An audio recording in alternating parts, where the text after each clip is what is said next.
मंत्र पाठ।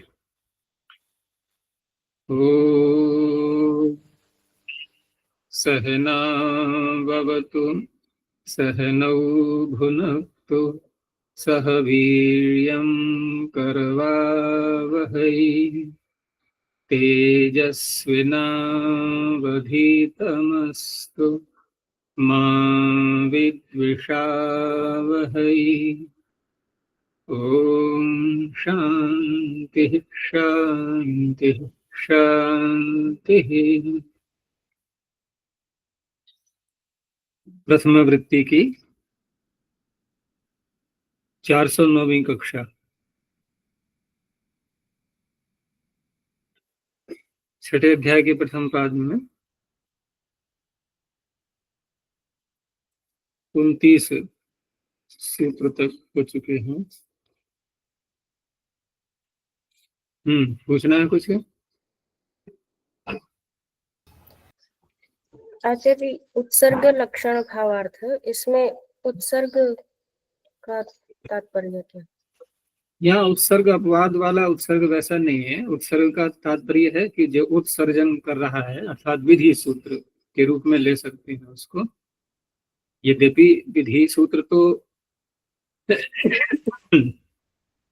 आदेश कर रहा है वो भी होता है, लेकिन आदेश जो करता है वो पूर्व विद्यमान किसी अन्य शब्द को पकड़ करके और उसके स्थान पर कुछ करता है।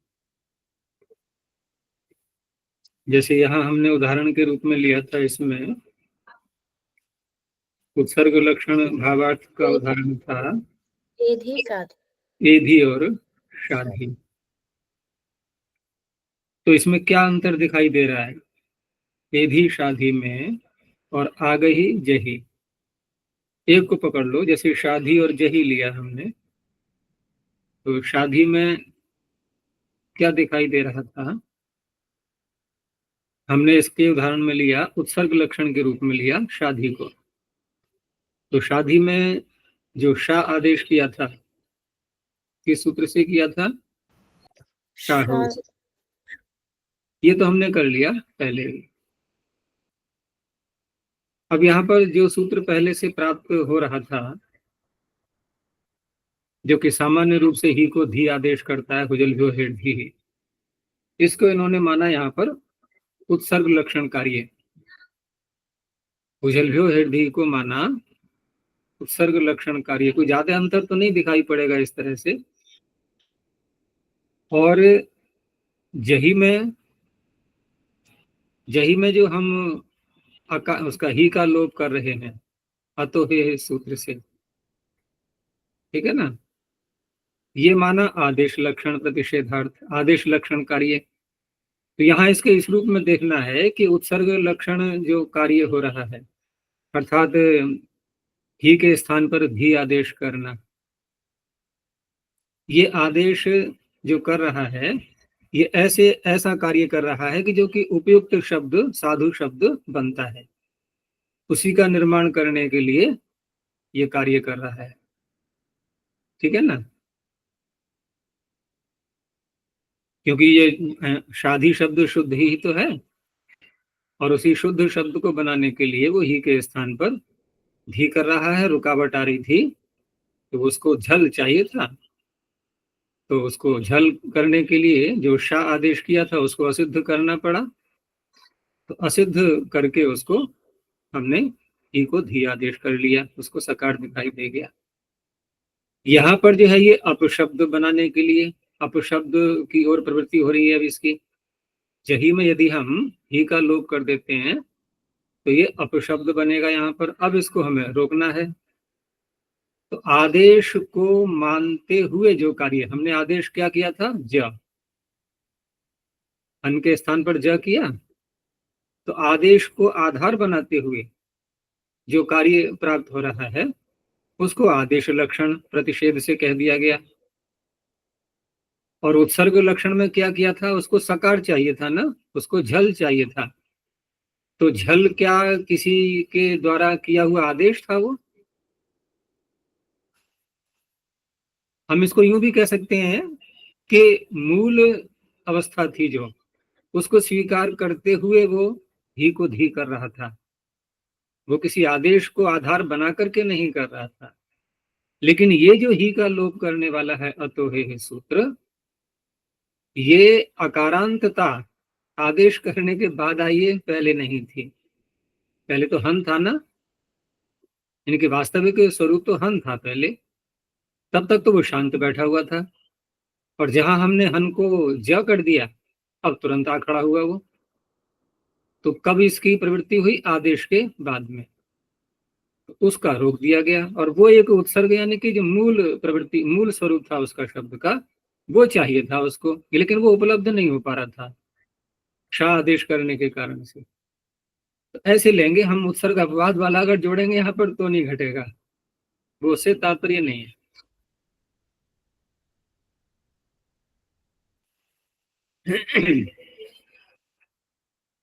हमारी समझ में आ गया अनमोल जो मैंने बोला अभी? जी आचार्य। मूल स्वरूप को स्वीकार करते हुए जो सूत्र कार्य कर रहा है, उसको मूल स्वरूप चाहिए, जो पहले अवस्था थी वो चाहिए। तो हम कह देंगे कि उत्सर्ग को लक्षण मानते हुए वो अपना कार्य कर रहा है। और एक है कि किसी सूत्र के द्वारा कोई आदेश हो चुका है और अब उसकी प्रवृत्ति होने लगी, उसको रोकना है, क्योंकि असिद्ध हो जाएगा अगर आदेश, तो वो कर ही नहीं पाएगा। तो आदेश को ही असिद्ध कर दिया गया, यहाँ पर ज को ही असिद्ध कर दिया गया, हम दिखाई दे रहा है उसको। एक ऐसा है कि मूल स्वरूप ला करके अपना कार्य कर पा रहा है, एक ऐसा है कि मूल स्वरूप आया तो उसको रुकावट आ गई। ये अंतर आ गया ना दोनों में। यही के सामने क्या किया गया? हमने मूल स्वरूप कर दिया उपस्थित। वो बोला अरे ये तो गड़बड़ हो गया, अब मैं कैसे करूंगा ही कल? अब नहीं कर सकता वो आदेश पर आधारित था वो तो।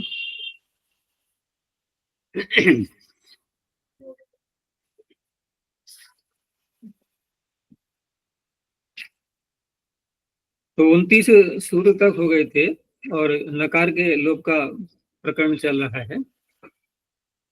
तो अब आगे निषेध का सूत्र दिया है इन्होंने। तो निषेध का सूत्र है नांचे है पूजायाम, न व्यापदम अंशे है षष्ठे क्वचनांतम पूजायाम सप्तम ये क्वचनांतम। अर्थ भी साथ में दे दिया है, धातुओं के अनेक अर्थ होते हैं। तो पूजायाम अर्थे अंचे अंग से उपधाया नकार से लोको न भवती, स्पष्ट है कि किसी से प्राप्त हो रहा है तभी रोका जाएगा। प्राप्त सत्याम निषेध। तो प्राप्ति किससे हो रही है? अनिर्ताम हलोपधाया किंगिति, क्योंकि धातु तो मूल स्वरूप में अंचु, कौन सी है ये? अंचु के आगे बोलो अर्थ। गति पूजन है ये। हाँ, अंचु गति पूजन है। और गति पूजन में गति भी अर्थ है, पूजन भी अर्थ है, तो पूजा वाला अर्थ यहाँ ले लिया। दूसरी बात यह है कि पूजा अर्थ में यहाँ पर कृता प्रत्यय भी मिल जाता है, उसका सूत्र अलग से है ना, मति बुद्धि पूजार्थेभ्यश्च, उससे कृता प्रत्यय आ जाता है पूजा अर्थ में। तो कृता प्रत्यय लाने के बाद जो अन्विताम शब्द है किंगिति, क्योंकि कित प्रत्यय आ गया, उस सूत्र से नकार के लोप की प्राप्ति होने लगी, इसने निषेध कर दिया। पहली बात। दूसरी बात यह कि अंचिता अस्य गुरवः, इस उदाहरण में बहुवचन का है ये, यानी गुरु कैसे हैं इसके? पूजनीय हैं। अंचिता अस्य गुरवः अंचितम एव शिरो वहति। तो यहाँ जो अंचिता में इडागम हुआ है, ये कैसे होगा? क्योंकि धातु जो अंच है ये, तो यहाँ अंचु उदित है ये, तो उदित धातुओं के साथ में क्या होता है जब इडागम का प्रकरण आता है? तो विकल्प विकल्प से हाँ, सूत्र उदितोवा। उदितोवा। लेकिन उदितोवा सूत्र कहाँ करता है विकल्प? अर्थात किन प्रत्ययों के परे रहते, कौन से ऐसे बलादी आर्धातु प्रत्यय हैं जहां इडागम की प्राप्ति होती है और वहां पर वो विकल्प से उपलब्ध करता है, व्यवस्था करता है वो? तो क्या है उसके उदितवा के ऊपर देखो, द्विवृश्चियोक्त्वे, त्वा प्रत्यय है ना। क्या यहाँ पर हमने त्वा प्रत्यय किया है, हमने तुक्ता किया है, तो उदितवा का क्या प्रसंग आया। तो प्रसंग ऐसे नहीं, हमें ये देखना है कि क्या ये धातु ऐसी है कि किसी भी प्रत्यय के आने पर इडागम का विकल्प किया गया है क्या। कोई भी प्रत्यय हो सकता है, वो हमने तो देख लिया, कुछ भी हो सकता है। यानी ऐसी कोई धातु जब होती है जिसको कहीं भी विकल्प कर दिया जाए, ठीक है ना, जैसे कोई व्यक्ति होता है ना समाज में, तो मान लो कभी भी उसके जीवन में उसने कोई ऐसा अपराध किया कि उसको एक बार जेल जाना पड़ा, तो एक ठप्पा लग जाता है ना जेल जाने का। एक मोहर, वहां देखा होगा जेल में मोहर लगाते हैं नहीं, जब कैदी बाहर आता है तो कहाँ पर लगाते हैं, हाथ पे, हथेली पे ठप्पा लगता है उसके। एक लेवल लग गया ना कि हाँ ये किसी न किसी समय में अपराधी रहा है, ठीक है ना। तो ऐसे व्यक्तियों को चुनाव में भी अधिकार नहीं मिलता है, वैसे तो नियम तो यही होता है, वो अलग बात है कि आजकल कुछ भी हो सकता है। तो ऐसे ही यहाँ पर है कि यदि किसी धातु के साथ में ऐसा लेबल लग गया है कि किसी प्रत्यय के आने पर इडागम का विकल्प किया गया है, अब क्या होगा। तो पाणिनि कहते हैं कि ऐसी धातु के आगे हम जब निष्ठा प्रत्यय लाएंगे, तो देखो सूत्र है यस्य विभाषा,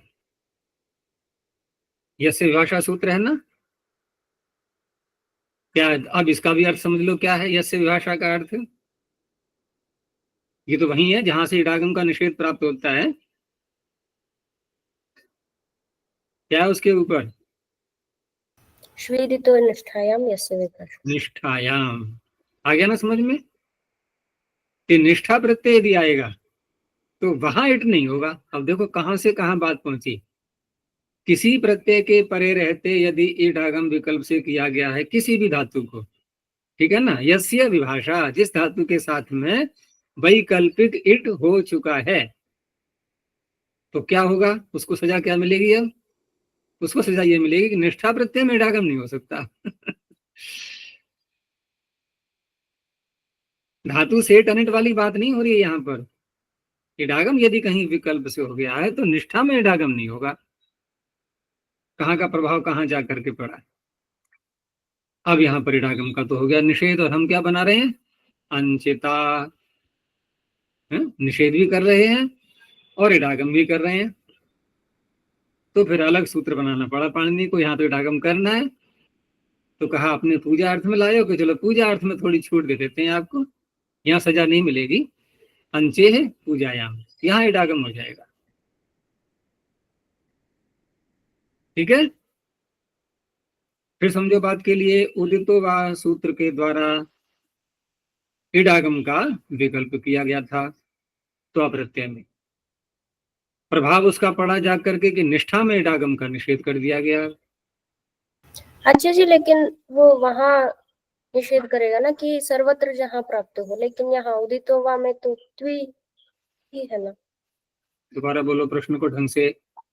कि यस्य विभाषा सूत्र से उसी का विकल्प हो सकता है जो इडागम सर्वत्र हो सके किसी भी प्रत्यय पर रहते, लेकिन नहीं नहीं, यस्य विभाषा ये कहता है कि यदि कहीं पर विकल्प से इडागम किया गया है, ऐसी धातु से आगे निष्ठा यदि आएगा तो इडागम नहीं होगा, बस इतना सा अर्थ लेना है यहाँ। तो विकल्प तो किया गया था तो प्रत्यय में, निष्ठा में इडागम को रोक दिया, तो निष्ठा में इडागम को रोक दिया, इसका तात्पर्य क्या है, प्राप्ति है, निष्ठा में इडागम की प्राप्ति है तभी तो रोकेंगे। यहाँ इसको रोक दिया गया, और रोक दिया गया तो फिर अंचिता बने कैसे, तो वहां सूत्र दूसरा बनाना पड़ा, अंचे पूजायाम, कि पूजा अर्थ में, क्योंकि पंचे पूजायाम वहीं पर है, ये इडागम के ही प्रकरण में, काफी लंबा प्रकरण है इडागम का, 7वें अध्याय के दूसरे पाद में जो आता है, तो वहां इससे फिर इडागम किया गया। देखो ये सूत्र है नांचे पूजायाम, और वो क्या है, अंचे पूजायाम, केवल न का ही तो अंतर है, लेकिन इसका कार्य भिन्न है, उसका कार्य भिन्न है। वो इडागम करता है, ये नकार के लोप का निषेध करता है। दोनों में बहुत अंतर है। तो अपूजा अर्थ में ही हमने यहाँ पर हम नकार के लोप का निषेध कर रहे हैं। पूजा अर्थ में ही हमने मति बुद्धि पूजार्थेभ्यश्च से कृता प्रत्यय लिया है। तो इस कारण से अंचे पूजायाम, पूजा अर्थ होने के कारण से यहाँ पर इडागम हो चुका है। क्योंकि अन्य यदि कहीं पर हम उसका प्रयोग करेंगे कृता प्रत्यय का, तो वहां पर इडागम नहीं होता है। जैसे कुएं से जल निकाला किसी ने, तो वाक्य बनेगा उदक्तम उदकम कूपात, उदंचितम नहीं बोलेंगे। हिंदी में एक शब्द प्रयोग में आता है, जो हिंदी भाषी हैं वो समझ जाएंगे तुरंत ही। जैसे कोई बच्चा है मान लो, और कहीं पानी गिर गया है फर्श पर, तो बच्चे क्या करते हैं, वो छप छप छप छप उसमें हाथ मारेंगे या पैरों से कूदेंगे। वो पानी उछलता है ना, तो उनको अच्छा लगता है। तो कोई कह रहा है कि देखो ये बच्चा पानी उलीच रहा है, उलीच शब्द का प्रयोग करते हैं। वो उलीच यही है, उदंच का बिगड़ गया है। उदंच का मतलब होता है उलीचना। अब जैसे कुएं से पानी निकाला तो ऊपर को लाए नहीं लाए पानी के लिए, तो उदंचितम नहीं बोलेंगे, वहां उदक्तम उदकम उपात। अब वहां यदि प्रश्न किया जाए कि उदक्तम में आपने इडागम को कैसे रोका, तो क्या कहा जाएगा, यस्य विभाषा से रोका। समझ में आ गया ना? क्योंकि वहां तो अंचे पूजा में लग नहीं पाएगा, पूजा अर्थ में थोड़ी है, जल निकाला है ना। पूजा अर्थ में एकता थोड़ी किया है, निष्ठा सूत्र से किया है एकता। और यहाँ किया है हमने मति बुद्धि पूजा अर्थ भ्रष्ट से।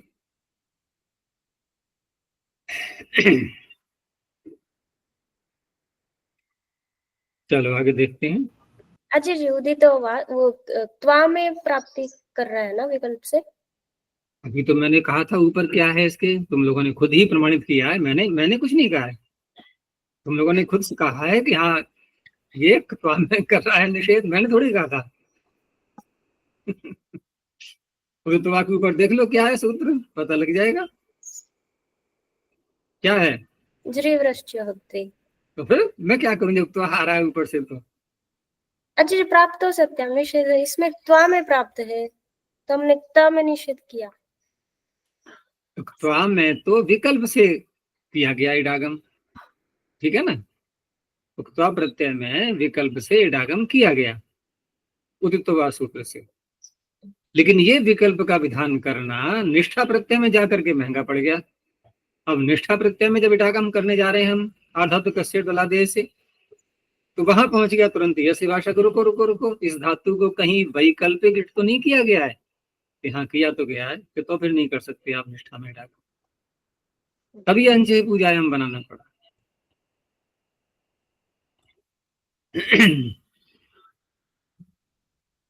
अब तो नहीं है उलझन कोई। आगे है क्त्वी स्कंदिस्यन्दोः। क्त्वी सप्तम एकवचनान्तम, स्कंदिस्यन्दोः षष्ठी द्विवचनान्तम। ये धातुएं जो हैं स्कंदी और स्यंदी, स्यंद, तो स्कंद धातु क्या है मूल, स्कंदिर गति शोषण योग है ना, गति और शोषण अर्थ में आती है ये। और स्यंदु प्रस्रवणे, ठीक है ना, स्यंदु प्रस्रवणे क्या है, स्कंदिर है ना, स्कंदिर गति शोषण योग। स्कंदिर में पाणिनि ने ये नकार क्यों लगाया, स्कदिर गति शोषण योग क्यों नहीं कह सकते। इसमें ई की संज्ञा तो हुई है ना, तो नकार तो आ ही जाएगा, ये तो नम धातु से। कौन देगा उत्तर, प्रश्न समझ में आ गया या प्रश्न को दोहराऊं। कदिर ऐसे बोल रहे हैं यदि, तो देखो रेफ भी हटना है, एकार भी हटना है ना।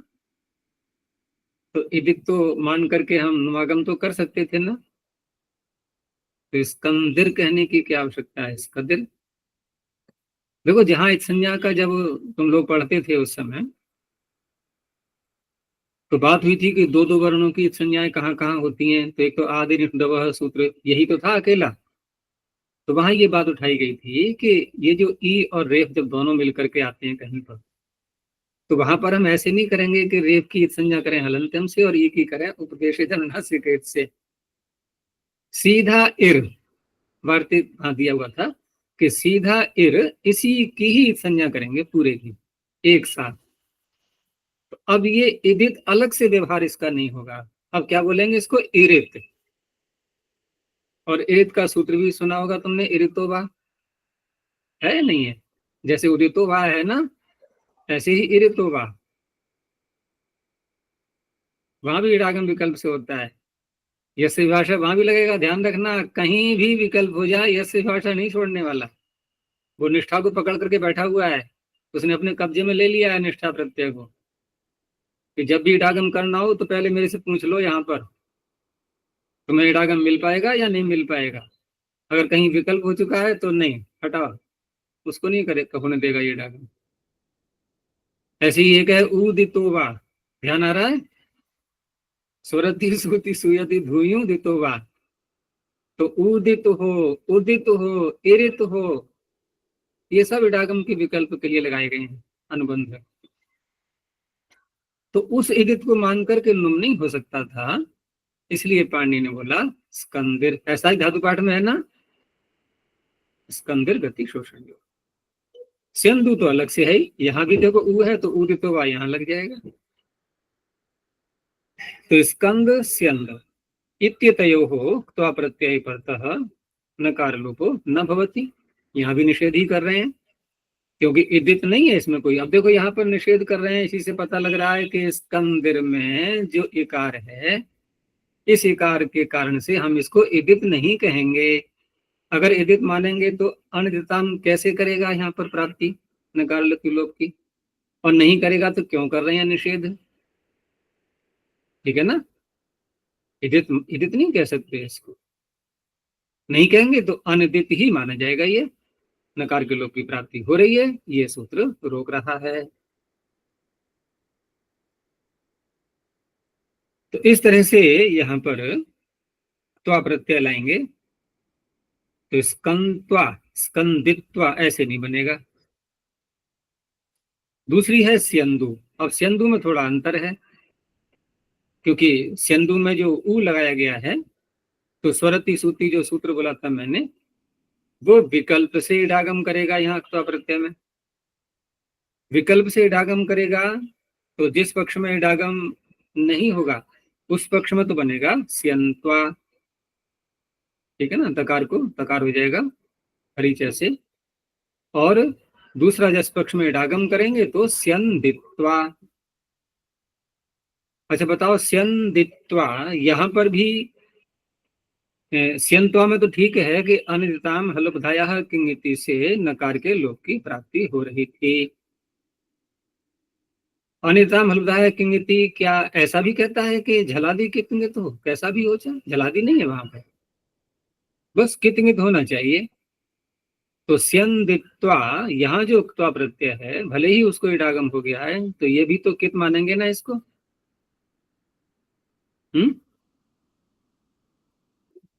कितनी मानेंगे। अरे आगम तो उसी के भाग होते, उसी के अंश होते हैं ना, उसी के धर्म को लेते हैं जिसको होते हैं, आगमी के धर्म को ग्रहण करते हैं आगम। तो अभी यह कित प्रत्यय ही परे है, तो अनिताम से यहाँ नकार के लोप की प्राप्ति हो रही थी, नहीं होगी। देखो जब त्वा प्रत्यय के साथ में इट जुड़ जाता है तो स्वयं तो त्वा प्रत्यय कित है, और इट होने के बाद भी वो कित ही माना जाएगा पूरा समुदाय आगम सहित। लेकिन नक्त्वा सेठ सूत्र ये कहता है कि अगर इडागम हो चुका है क्त्वा को, तो क्त्वा के कित्व धर्म को हटा दिया जाता है, उसको कित नहीं माना जाता है। फिर इडागम नहीं है तो कित मानते रहेंगे, इडागम कर दिया है तो न क्त्वा सेठ, सेठ क्त्वा कित वक्त नहीं रहता। वक्त भी नहीं बोलेंगे, बस कित नहीं रहता। वक्त तो तब बोलेंगे जब ककार न लगा होता तो इस तरह से स्यंदित्वा में तो नकार के लोप की प्राप्ति ही नहीं है, तो निषेध वाली बात भी समाप्त हो गई। हाँ स्यंत्वा में है तो वही उदाहरण बनेगा इसका, स्कंत्वा और स्यंत्वा। और यहाँ दोनों में देखो दकार है, उधर त्वा में भी जो है त्वा तकार है, तो दकार को तकार हमने खरीचा से किया तो दो तकार नहीं हो गए अब ये? दोनों ही उदाहरणों में स्कंत्वा और स्यंत्वा में दो दो तकार हो चुके हैं, और दोनों तकारों से पहले, दोनों उदाहरणों में तकारों से पहले कौन सा वर्ण है? नकार। तो नकार क्या है? हल। हल से उत्तर झर का लोप हो जाता है, झर परे रहती, सवर्ण झर। तो दो तकार है ना, दोनों झर में आ रहे हैं, तो एक का लोप हो गया, एक के परे रहते, तो कौन सा तकार जाएगा? धातु वाला तकार जाएगा या प्रत्यय वाला तकार जाएगा? धातु धातु वाला। वाला। धातु वाला जाएगा। है दोनों एक से, कोई पहचान तो है नहीं, तो ये धातु का तकार नहीं है, प्रत्यय का तकार रह गया इसमें। धातु रह गई केवल नकार तक बस, स्कंत्वा स्यंत्वा। अजय जी ऋतोवा वो इडागम वाला सूत्र नहीं, वो लुंग पर रहते, वो छली हाँ, का। चिली को, हाँ वो ध्यान मेरा वहां पहुंच गया, चिली को करता है वो अंग आदेश, चिली को अंग आदेश करने के लिए। आगे है जानत नशाम विभाषा। बहुत से लोग सूत्र याद कर लेते हैं, ये जानतन शाम विभाषा। तुम लोगों ने कैसे याद किया है? ऐसे ही किया है, जानता जानतन शाम, जानत नशाम। वो जो रंगीन अष्टध्यायी है ना, उसमें ज्यादा स्पष्टता हो जाती है, उसमें जानत का अलग कलर मिलेगा और नशाम का अलग मिलेगा, नहीं तो वो पता नहीं चल पाता है कहाँ से कहाँ तक बोला जाए। जैसे तख्त, वतु, निष्ठा, और तो और अक्त्वा, अग्नि, त्वा तो सुनक सुनह, सारा ही बिगाड़ दिया।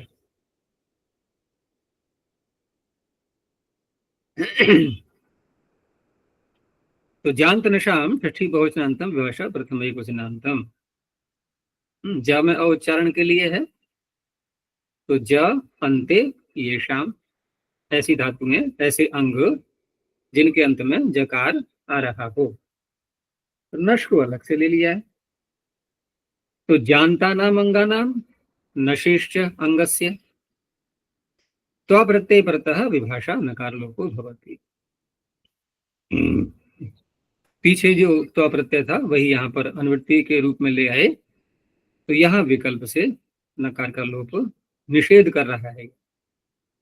तो निषेध कर रहा है का तात्पर्य कि प्राप्ति है, और उसका वैकल्पिक निषेध यहाँ हो रहा है। तो इसको हम क्या बोलेंगे? प्राप्त विभाषा कहेंगे या अप्राप्त विभाषा कहेंगे? देखो, प्रकरण चल रहा है नकार के लोप के निषेध का, ये तो हो गया कार्य। तो ये कार्य वैकल्पिक करना है हमें, तो ये जो कार्य वैकल्पिक है, ये नकार के लोप का निषेध करना। तो यहाँ पर हम क्या बोलेंगे? अब निषेध कहाँ किया करते हैं? जहाँ प्राप्ति होती है वहीं तो निषेध करेंगे। तो क्या कहें इसको, प्राप्त विभाषा या अप्राप्त विभाषा? प्राप्त। प्राप्त। तो क्या प्राप्त है? प्राप्त क्या है? नकार के लोप की प्राप्ति है, नकार के लोप की तो प्राप्ति है ना, उसका विकल्प कर दिया गया है निषेध के रूप में। क्योंकि अगला जो सूत्र आएगा उसको हम अन्य प्रकार से देखेंगे। अगला भी सूत्र विकल्प ही कर रहा है, लेकिन वहां अन्य प्रकार से देखा जाएगा, वो अप्राप्त विभाषा कहलाएगी। वो चिण प्रत्यय में आएगा ना, अब चिण में तो प्राप्ति ही नहीं थी नकार के लोप की।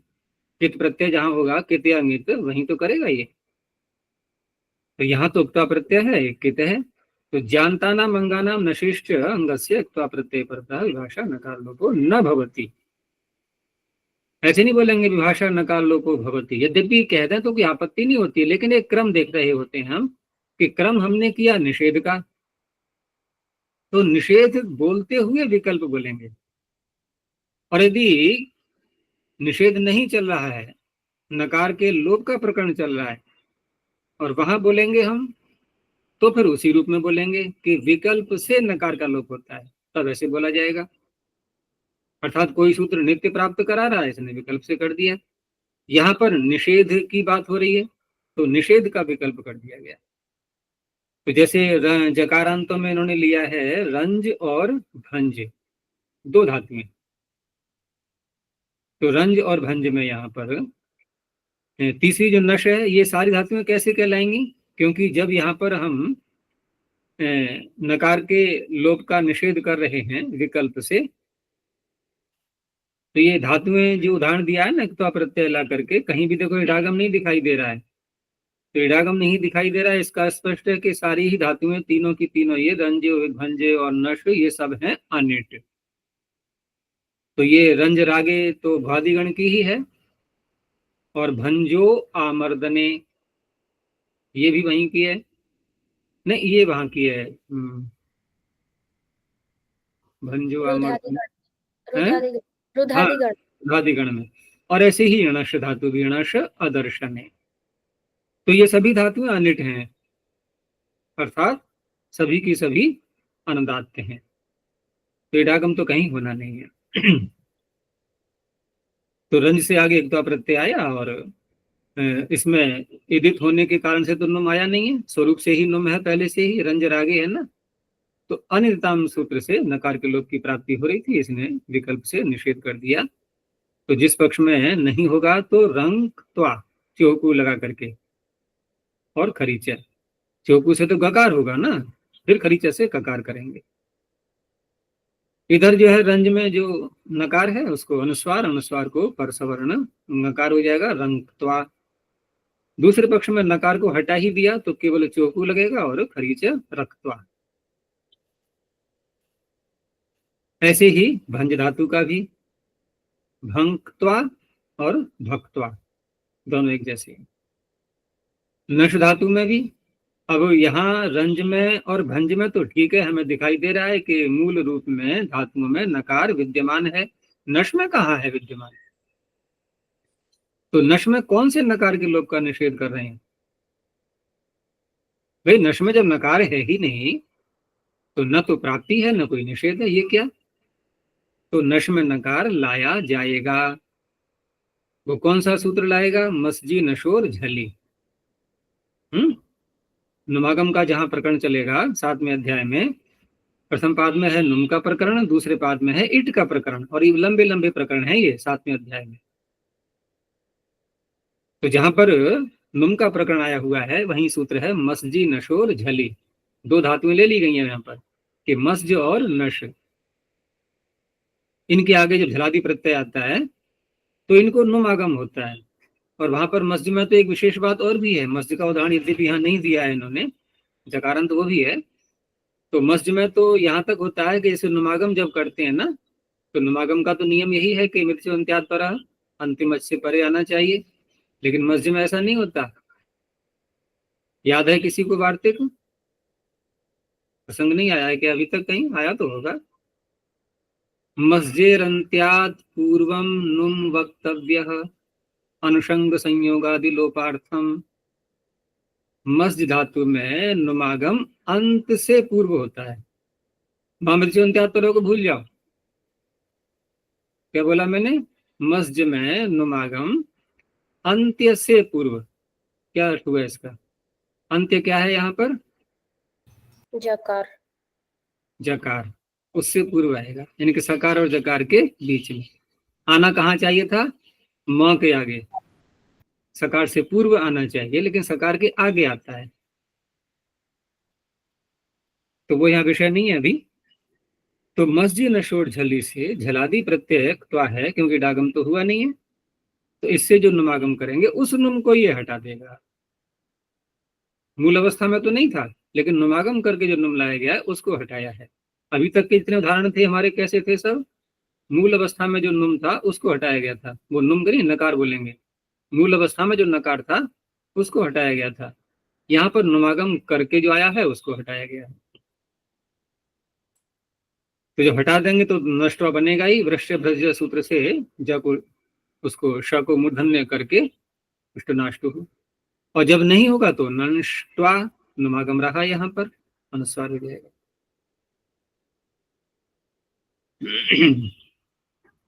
आगे देखो, भंजेश्च चिणी, भंजे षष्ठे वचनांतम चिणी चाव्यपदम चिणी सप्तम वचनांतम। अब चिण प्रत्यय कहाँ होता है? चिण आदेश है ना, कहाँ होता है, किसके स्थान में होता है चिण आदेश? भूल गए? तीसरा अध्याय, चिली प्रत्यय जहां आता है उसी प्रकरण में है चिण भाव कर्मणो हो। जब किसी धातु से हम भाव और कर्म में लकार लाते हैं और जब उसके रूप से लाए जाएंगे तो कौन से लकार में पहुंचेंगे हम? पहले कौन से लकार में पहुंचेंगे? लुंग लकार में। लुंग लकार का ही तो होगा, उदाहरण बनेगा तो लुंग का ही बनेगा, चिण का है तो लेकिन भाव और कर्म में हम चलाएंगे तब की बात हो रही है। तो भाव और कर्म में जब भी लकार लाएंगे और लुंग लकार का जब प्रयोग करेंगे तो उस अवस्था में चिली के स्थान पर चिण होगा, लेकिन ऐसे नहीं, सब जगह नहीं होगा। केवल आत्मने पद तो आना ही है चिण भाव कर्मणों से, तो उससे भाव कर्मणों सूत्र से आत्मने पद तो आना ही है, लेकिन आत्मने पद में तो 9 प्रत्यय हैं, तो 9 प्रत्यय नहीं, सारे के सारे नहीं ले जाएंगे, सारे के सारे नहीं लिए जाएंगे, केवल त, ताम झम से केवल त। तो उस तरह से भाव और कर्म यहाँ पर चिण हो गया, त प्रत्यय पर रहते। तो अडागम धातु भंज, आगे चिली, आत्मनिपद में त प्रत्यय आया, आत्मनिपद हुआ भाव और कर्म के कारण से।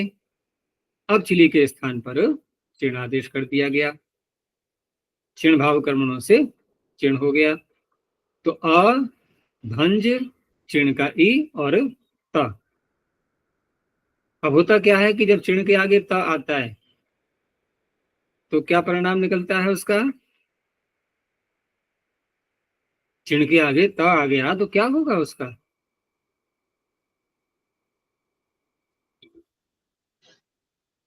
चिणोलुक सूत्र ध्यान नहीं आ रहा है?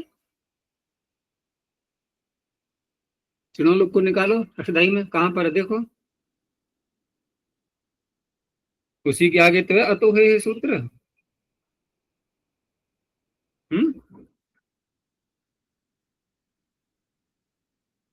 मिल गया?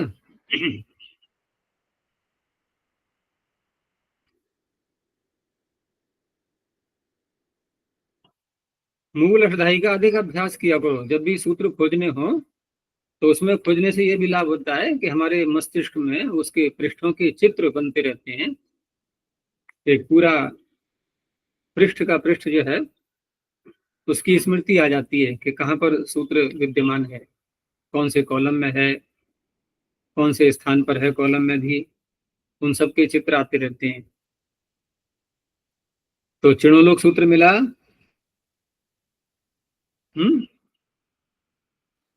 मिल गया। हाँ, तो क्या है उसके ऊपर?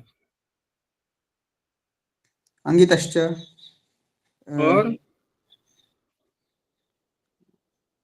और क्या है ऊपर? श्रु श्रेणु, और ऊपर घसी भसोर हली च हुजलभ्यो ह्यर्धिः श्रु श्रुणु पुरु पुरुर्भ्यश्छन्दसि अंगितश्च चिणोलुक। हाँ, तो चिण से उत्तर जो है ना, ये त प्रत्यय तो हट ही जाएगा ना, ये बचेगा ही नहीं, तो रह गया केवल अ भंज और ई, चिण का ई। तो यहाँ पर क्या नकार के लोप की प्राप्ति है अनिताम सूत्र से? नहीं हो पाएगी, क्योंकि कित नित प्रत्यय नहीं है। अब ये सूत्र विकल्प से जो नकार के लोप का निषेध करने की बात हो रही थी ना, पीछे जो हमने कहा था कि नकार का लोप का निषेध विकल्प से होता है, यहां कैसे बोलेंगे आप? देखो, जानतन शाम विभाषा सूत्र तक नांचे पूजायाम से जो न शब्द चला था अनुवृत्ति के रूप में, उसको ला सकते हैं यहाँ पर? अब हम नहीं ला सकते, क्योंकि यहाँ प्राप्ति ही नहीं है, निषेध कैसे करेंगे? तो वो तो ना हट गया, लेकिन विभाषा जो आ रहा था जानतन शाम विभाषा से, वो फिर भी आ गया यहाँ पर। अब क्या करेगा सूत्रीय, ये विकल्प से न के लोप की प्राप्ति कर रहा है। अब ये इसे कहेंगे, इसे क्या कहेंगे अब, अप्राप्त विभाषा। प्राप्ति नहीं थी, अप्राप्त विभाषा। तो यहाँ जो भंज में पूर्व मूल अवस्था में ही जो नकार विद्यमान है, इसने चिण प्रत्यय पर रहते हटा दिया, उसको हटा दिया तो अतबधाया सूत्र लग गया। अतबधाया सूत्र को रुकावट तो नहीं है कोई अब भाई, उसको तो उपधा में आकार मिल गया ना। तो अभाजी। अब यहाँ पर जब अतबधाया सूत्र लगा तो इसको क्या चाहिए था, निमित्त नित्य नित्य प्रत्यय। और अभंज में जो नकार का लोप किया हमने भंजेश्च चिणी सूत्र से, ये किस प्रत्यय को मान करके किया, चिण को भी मान के किया। और चिण क्या है, आर्धातुक। तो जिस आर्धातुक को मान करके धातु के अवयव का लोप किया गया था अब तुम लोग समझोगे भूमिका क्या बन रही है। उसी आर्धातुक को मान करके गुण और वृद्धि प्राप्त हो रहे हैं, तो हो जाना चाहिए। अब यही बात मैंने कल या परसों भी उठाई थी। एक निष्ठा वृद्धि नहीं है, हैं? एक को लेकर वृद्धि नहीं। हाँ, एक लक्षणा, ये एक लक्षणा वृद्धि नहीं है, ये अत उपधाया आकार को वृद्धि करता है। ये अचवर्णिति सूत्र भी ऐसा ही है, वो भी अचह को बोलता है। भले ही अचह में ई आदि आ जाए, उससे कोई अंतर नहीं पड़ता। और ये तो स्पष्ट ही आकार को ले रहा है, अत उपधाया, ये तो एक लक्षणा है ही नहीं, इसलिए नहीं रुक पाएगी वृद्धि। तो अभाजी, और जब नुम रहेगा तो अभंजी। अब कृपा करके इसके द्विवचन बहुवचन और बता दो मुझे, क्या बनेंगे रूप।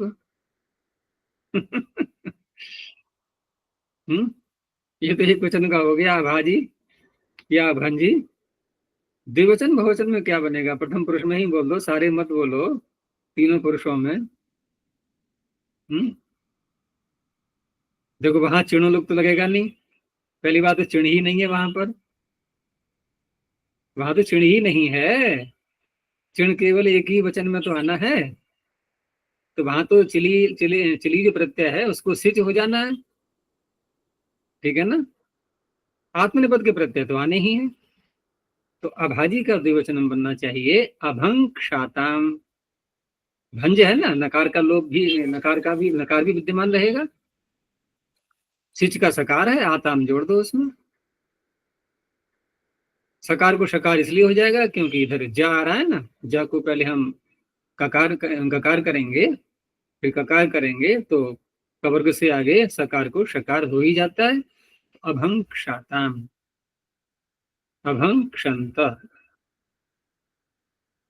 यदि रूप मिलेंगे नहीं कहीं इसके ऐसे, लेकिन ऐसे ही चलेंगे।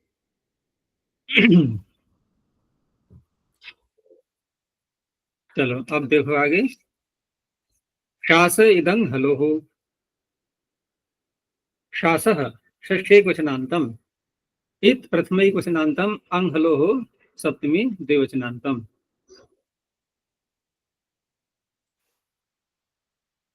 इसमें दो शब्द बोले इन्होंने, अंग और हल। तो अंग तो प्रत्यय है ही, ठीक है ना। अंग प्रत्यय कहाँ होता है, अभी जैसे चिण की बात चल रही थी, तो चिण कहाँ होता है, चिली के स्थान पर है। और अंग कहाँ होता है, अस्यति वक्ति ख्यातिभ्यम, कहाँ पर है ये भी तो उसी प्रकरण में है ना, ये भी चिली के स्थान में होता है। तो अंग तो अलग ले लिया हमने।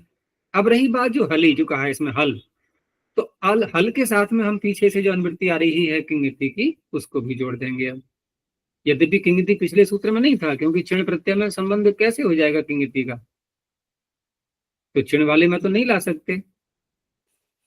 और पीछे के जो सूत्र थे वहां पर तो प्रत्ययों के नाम ही बोल दिए गए थे, जैसे एक तो प्रत्यय चल रहा था 2 सूत्रों में, उसमें भी किंगिति की आवश्यकता नहीं है। विशेषण कहाँ लगाते हैं हम? बताया था मैंने नियम संभव और व्यभिचार में विशेषण कहाँ लगाते हैं? मांसाहारी शेर नहीं बोलते ना, शाकाहारी गाय नहीं बोलते। तो वहां भी किंगति नहीं चाहिए था, तो क्या करेगी? तो मेढक की तरह ही तो आएगा अब ये किंगति। पीछे के सूत्र छूट गए बहुत से, अब तो इसको अपनी गति बदलनी पड़ेगी, कूद करके ही आना पड़ेगा।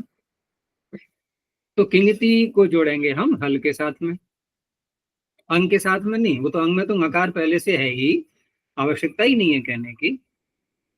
दूसरा हलादी हल शब्द है, तो हलादी के साथ में कितंगित हो जाएगा, तो हलादौ किंगिति। तो शास उपधाया इकारादेशो भवति अंगी परतः हलादौ च किंगिति। तो दो स्थल देखे जाएंगे। तो पहले अंग प्रत्यय का उदाहरण स्पष्ट है कि लुंग लकार का रूप निकालना होगा। तो अनु तो उपसर्ग है, इसमें रूप बना इसका अशिषत।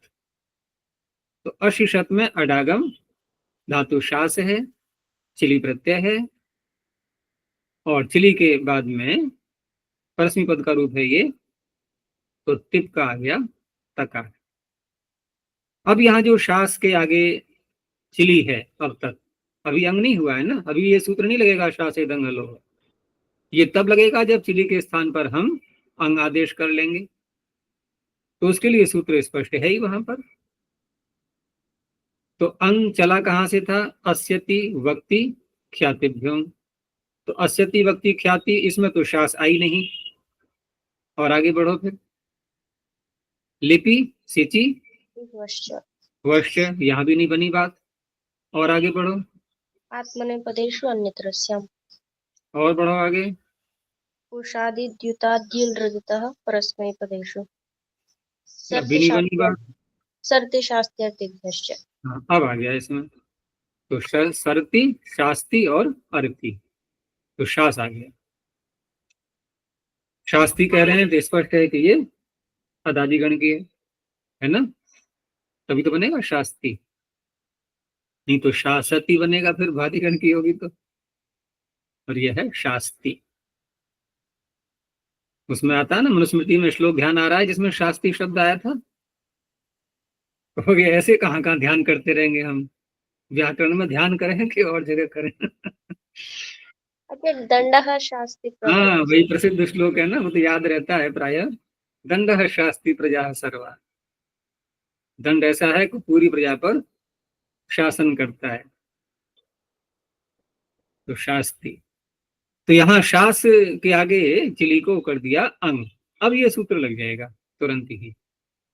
इसने उपधा में इकार कर दिया, तो शिस बन गया शास का। तो अशिस और अंग का अ, तिप का तकार। अब यहाँ पर षत्व का प्रसंग चला कि षत्व कैसे करेंगे, क्योंकि शास धातु में तो षत्व वहां होता है ना जहां प्रत्यय का सकार हो या आदेश का सकार हो, यहाँ तो कैसा भी नहीं है। तो इसके लिए सूत्र अलग से बनाई दिया है फिर पाणिनि ने। कौन सा कौन सा बना दिया षत्व करने के लिए? अरे उसी के आगे बोलो ना, आदेश प्रत्ययों के आगे, शासी वसी घसी नाम च, उससे मूर्धन्य हो गया। तो अन्वशिषत, अन्वशिषताम।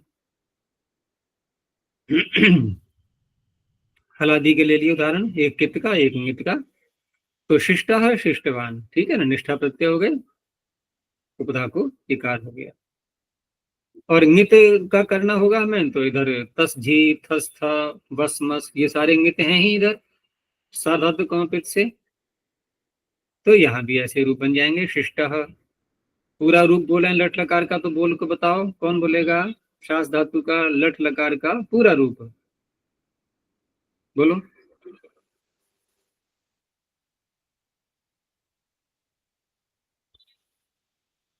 शास्ति, हम्म शिष्टः, हम्म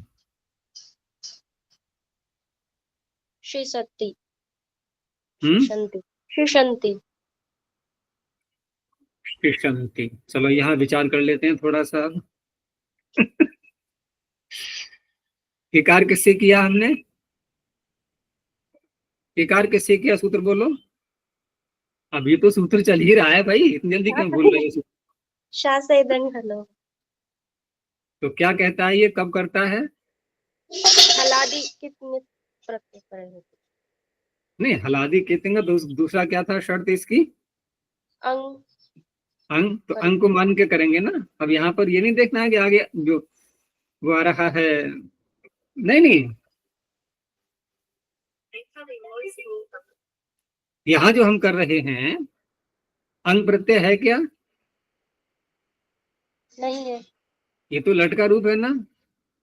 तो दूसरी शर्त क्या है इसकी, कहाँ करेगा ये? हलादी कितने में। तो हलादी कितने दिखाई दे रहा है आगे, नहीं। इसीलिए मैंने कहा था रूप सुनाओ इसके लट लकार में। अब बदलो, अपना बदलो, सुधार करो ना, संशोधन। शासन शासनति धातु क्या शा, है? शासनति।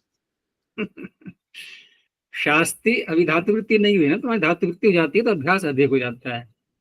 वहां क्या है ना कि प्रारंभ में तो अनेकों धातुओं तक पूरे पूरे रूप बुलवाए जाते हैं, तो उसमें अभ्यास बढ़ जाता है। फिर मुख से अचानक ही निकलने लगते हैं रूप। तो शास्ति शिष्टः शासन्ति, ठीक है ना। आगे बोलो जल्दी से, अब तो बन जाएंगे। शाधि हाँ नहीं, अब देखो शादी फिर गड़बड़ कर दी, फिर गड़बड़ हो गई। अरे ही थोड़ी यहाँ पर कि ही को धी करना है हमें, ये तो सी प्रत्यय है ना, सिप है, ये लोट लकार का रूप थोड़ी है। शासी, शासी, आगे बोलो। शिष्ट, शिष्ट, शास्मी। अब हम शिश्व शिश्म बोला या नहीं है, शास्व शास्म बोला? अब तो हलादी हो गया ना। शिश्वः शिश्म। शिश्व शिश्म। तो फिर एक बार, शास्ति शिष्ट शासन्ति, शास्ति शिष्ट शिष्ट, शास्मी शिश्व शिश्म। चेक कर लेना एक बार, फिर कल बताना मुझे कहीं भूल तो नहीं हुई है। धातु वृत्ति में देख लेना, इसके मिल जाएंगे, लट लकार के तो मिल जाएंगे लगभग, आख्यातिक में भी मिल जाएंगे, ठीक है ना।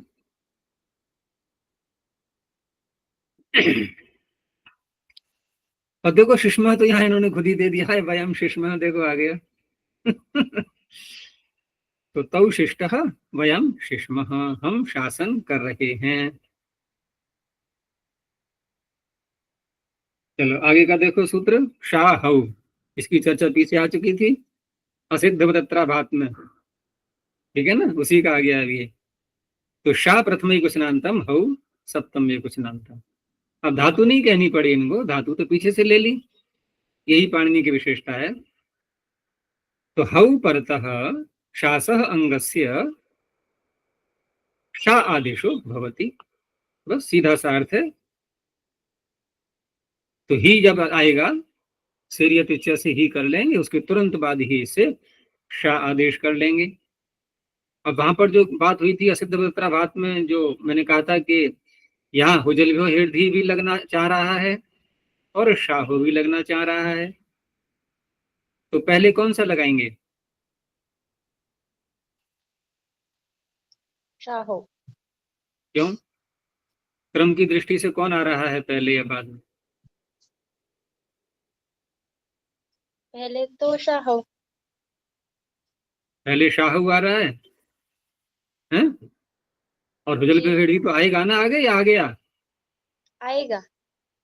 तो पर वाला बलवान होता है ना, तो हम क्यों बीमारी बोल रहे हैं, पहले जो है धी कर लेना, उसके बाद शाह करें, फिर क्यों लगाना पड़े हमें असिद्ध भात है? कि आप बैल मुझे समस्या पैदा कर रहे हैं और फिर समाधान कर रहे हैं उसका।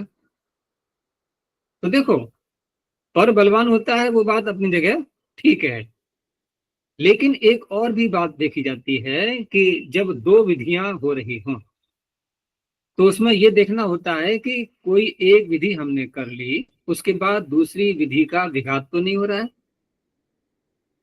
अच्छा, अब दूसरी विधि करके देख ली, तो अगर दोनों में से कोई ऐसी विधि है कि दूसरा सूत्र लग जाए तब भी हो जाएगी, दूसरा सूत्र न लगे तब भी हो जाएगी, इसे कहते हैं कृताकृत प्रसंग, कृत अकृत प्रसंग। कर लिया हमने कृत, इन दूसरे सूत्र से कोई कार्य कर लिया, तब भी एक ऐसी विधि है जो फिर भी तैयार बैठी है करने होने के लिए, और नहीं किया है हमने तब भी हो रही है। अब बताओ यहाँ पर यदि हम ही को धी कर लें, ठीक है ना, तो शा आदेश हो जाएगा? नहीं होगा। ही को धी कर लें पहले से तो शा आदेश नहीं होगा। नहीं होगा। तो ही को धी न करें तो हो पाएगा। क्यों है ऐसा? क्योंकि सूत्र में शाहु पढ़ा है। तो ही परिरति पढ़ा है ना, तो ही को धी कर लिया तो क्या बात हो गई? तो ही को ही धी हुआ है ना। तो ठीक है, दिखाई दे रहा है, मैं धकार दिखाई दे रहा है, लेकिन है तो ही के ही स्थान पर धी। क्या अंतर पड़ने वाला है? कुछ भी नहीं।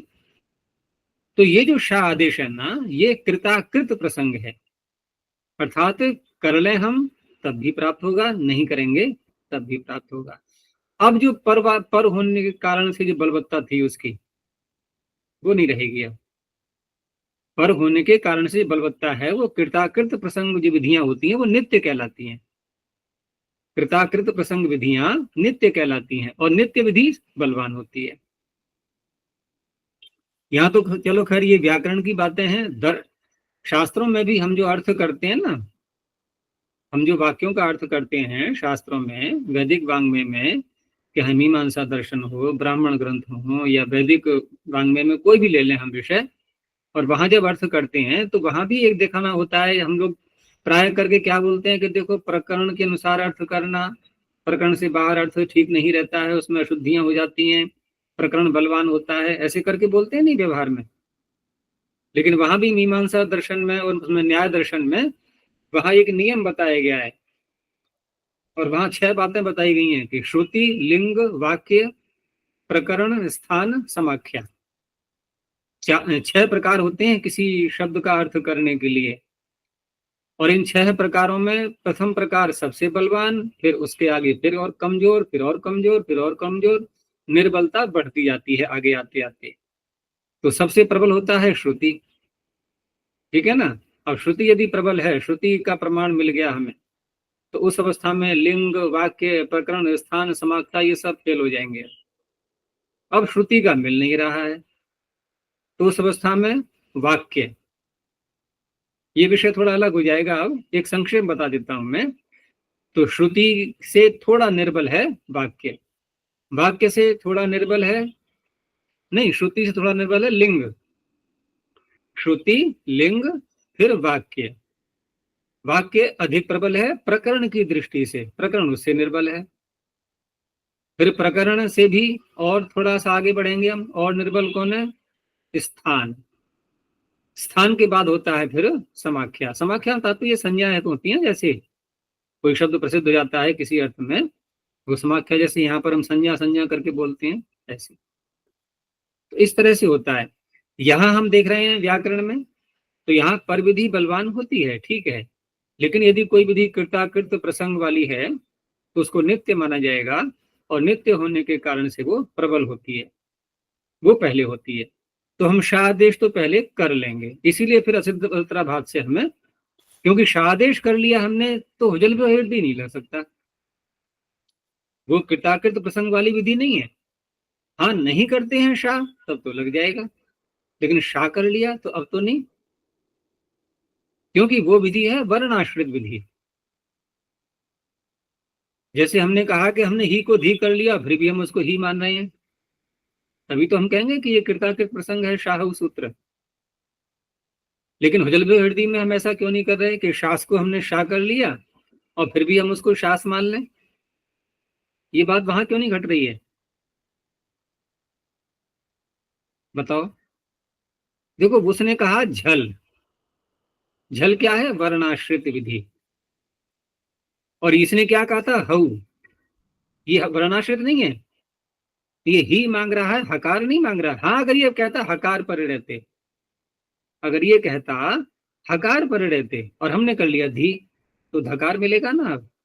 अब नहीं कहेंगे हम कि वो भले ही हमने धी आदेश कर लिया है वो ही के समान माना जाएगा, ऐसे नहीं। अब तो हमें वर्ण ही देखना है कि वर्तमान में हमें कौन सा वर्ण दिखाई दे रहा है, तो वो हो गई वर्णाश्रित विधि। तो वर्ण के कारण से झल से उत्तर चाहिए उसको, और शाह आदेश कर लिया हमने, ये आकार से उत्तर है, झल से उत्तर नहीं है, तो वो नहीं प्राप्त हो रहा था। ये नित्य विधि थी, ये कर लो भी तब भी प्राप्त हो रहा है, शाह आदेश नहीं करेंगे तब तो हो ही रहा है ना, तब तो हो ही रहा है। एगो वाक्य बोलते हैं ना कि मैं जो कहता हूं वो करता हूं, और जो नहीं कहता वो अवश्य करता हूं।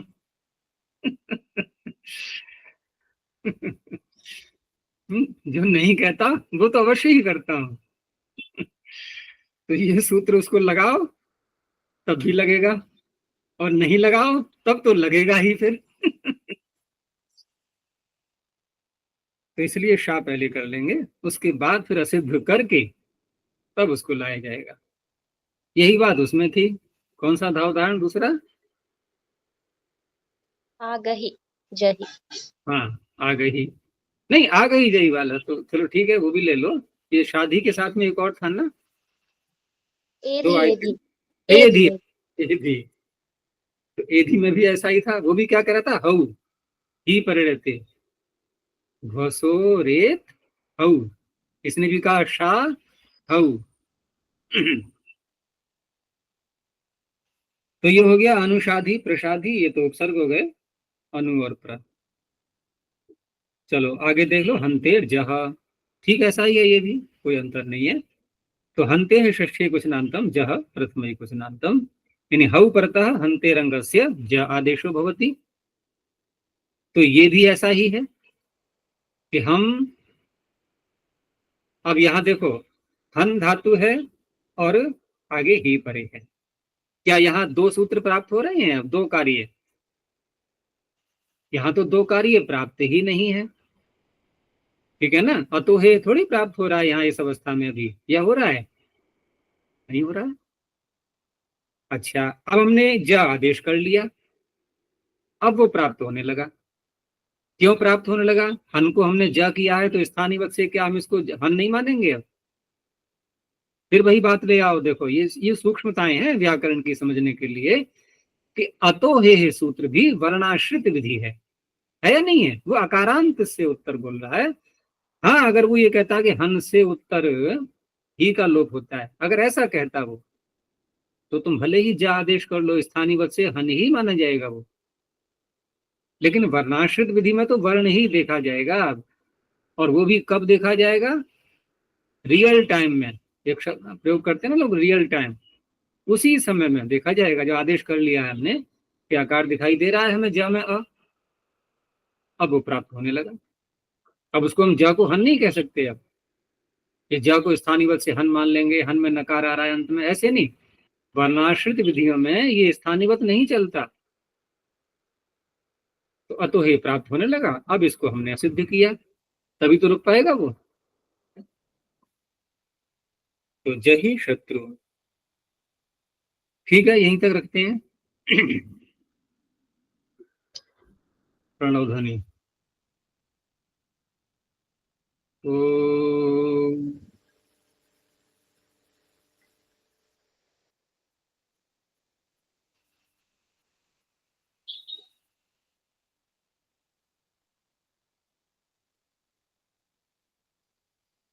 ओम।